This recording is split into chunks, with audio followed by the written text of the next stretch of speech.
নেপালে স্থানীয়রা এভাবে হারপুন বা বর্ষা দিয়ে নদী থেকে গাছের গুড়ি তুলে আনে। দারুণ দক্ষতার সাথে বর্ষা ছুড়ে দেন তারা।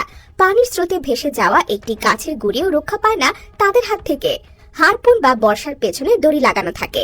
বর্ষা গাছের গুড়িতে আটকে গেলে দড়ি টেনে সেগুলো তুলে আনা হয়। নেপালের পাহাড়ি নদীগুলোতে স্রোতের সাথে ভেসে যাওয়া গাছের গুড়ি এভাবে তুলে আনার দৃশ্য স্থানীয়দের কাছে অতি পরিচিত।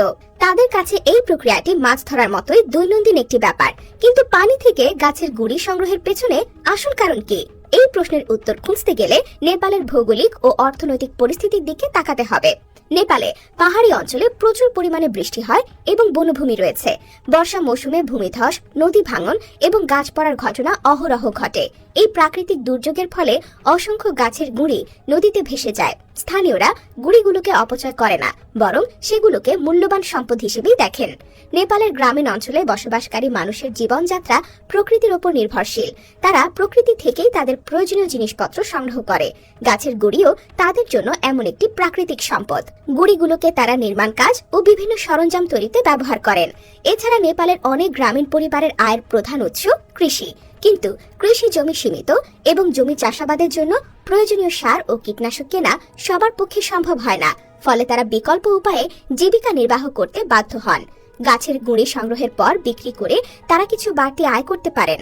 বর্ষা মৌসুমে যখন নদীতে পানির স্রোত বেড়ে যায়, তখন পার্বত্য অঞ্চলের পাহাড়ি ঢল ও ভূমিধসের কারণে গাছ ভেঙে নদীতে পড়ে যায় এবং ভেসে চলে আসে। স্থানীয়রা এই গাছের গুঁড়িগুলো সংগ্রহে নদীতে নেমে যান কিংবা বাঁধ বা ব্রিজের উপর থেকে বর্ষা ছুড়ে দেন। নেপালীদের জীবিকার অংশ এই কাজটি সেদেশে ঐতিহ্যবাহী পদ্ধতি হিসেবে বহুকাল ধরে চলে আসছে। নেপালের বেশিরভাগ এলাকা পাহাড়ি ও গ্রামীণ হওয়ায় সেখানে মানুষদের অর্থনৈতিক অবস্থা তুলনামূলক দুর্বল। তীব্র শীতের সময় কাঠ তাদের প্রধান জ্বালানি উৎস।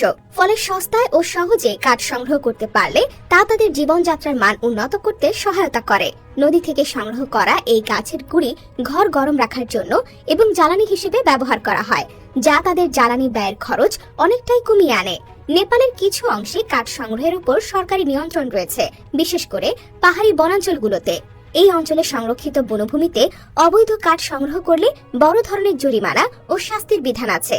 ফলে স্থানীয়রা বনাঞ্চল থেকে কাঠ সংগ্রহের পরিবর্তে নদীতে ভেসে আসা কাঠের গুঁড়ি সংগ্রহ করেন। এভাবে তারা আইন লঙ্ঘন ছাড়া কাঠ সংগ্রহের সুযোগ পান। আবার গাছের গুঁড়িগুলো নদীপথে আটকে গিয়ে পানি প্রবাহের বাধা হয়েও দাঁড়ায় না। গাছের গুঁড়ি তুলে আনার কৌশলটি অনেকটা মাছ ধরার মতো দেখতে হলেও তাদের কাছে এটি কাঠ সংগ্রহের সহজ একটি কৌশল হিসেবে পরিচিত। এই পদ্ধতি এখন আর শুধু বাড়তি আয় নয়, নেপালের স্থানীয় সংস্কৃতির অংশ হয়ে দাঁড়িয়েছে, যা চর্চা করা হচ্ছে প্রজন্মের পর প্রজন্ম ধরে।